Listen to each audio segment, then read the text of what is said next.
My name is Nia, and I remember the sound of rain before I remember faces. It's strange, isn't it? How sound can stay longer than people. Maybe that's because rain never promises to stay, it just comes, does its quiet work, and leaves you softer than before. I've always liked things like that, gentle things that leave a mark without breaking anything. I live alone now. Not in sadness, not in punishment, just in time. My home has shrunk into a little apartment where the clock ticks louder than the city outside. My husband, James, has been gone for 5 years, though some mornings I still put 2 cups on the table before I catch myself.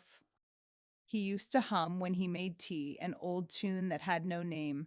I still hear it when I pour hot water into the cup. Maybe that's what love really is, the echo that doesn't stop when the song ends.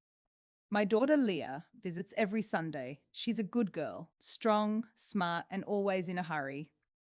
She brings groceries, cleans the counter, kisses my cheek, and says, "Mom, you've got to get out more."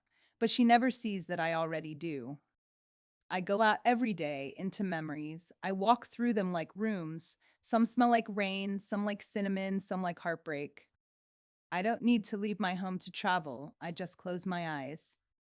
There's one memory I never stop visiting, the day James and I planted a small oak tree behind our first house. We were both in our 20s, broke and endlessly hopeful. He said, "One day we'll sit under this tree when our hair turns white." We never did. We moved, life happened, time didn't wait. But that tree, it stayed. I drove past our old house once, and it was huge, full of life, shading strangers who didn't know the story of the soil they stood on. I smiled that day because that's how love should be. It should keep giving, even when you're gone. Last winter, I fell sick. It wasn't serious, but enough to make Leah scared. She wanted me to move in with her, but I said no. "You already have your own storm to handle," I told her. Let me keep my calm. What I didn't say was, I needed my space to remember, to sit with the ghosts that never hurt me. People think ghosts are scary, but the ones I know are kind. They sit quietly beside me in the evening, whispering stories only I can hear.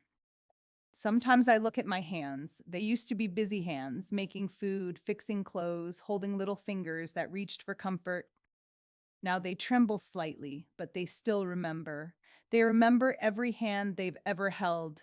That's something beautiful about aging. Your body becomes a history book that no one else can read. One evening, the power went out. It was raining hard. I lit a candle and sat by the window listening. I saw my reflection, half shadow, half light, and for a moment I saw the younger me, the one who danced barefoot in the rain, laughed without worrying who heard, the one James fell in love with. And then I realized she never really left. She just learned to be quiet. The next morning, Leah called and said she'd come by after work. I told her to bring nothing but herself. When she arrived, we sat together, no TV, no phones, just silence between us that felt soft, not empty. I told her stories she'd never heard, about how her father once burned dinner trying to surprise me, about how we used to sneak out at midnight to watch stars because we couldn't afford vacations. She laughed, really laughed, and for a second I saw the little girl who used to run around our kitchen with chocolate all over her face. When she was leaving, she hugged me tight, tighter than she had in years. I felt something break open inside me, not in pain, but in release. I whispered, "Don't rush through life, Leah. The best parts aren't loud." She nodded, eyes glistening, and for once she didn't have an answer.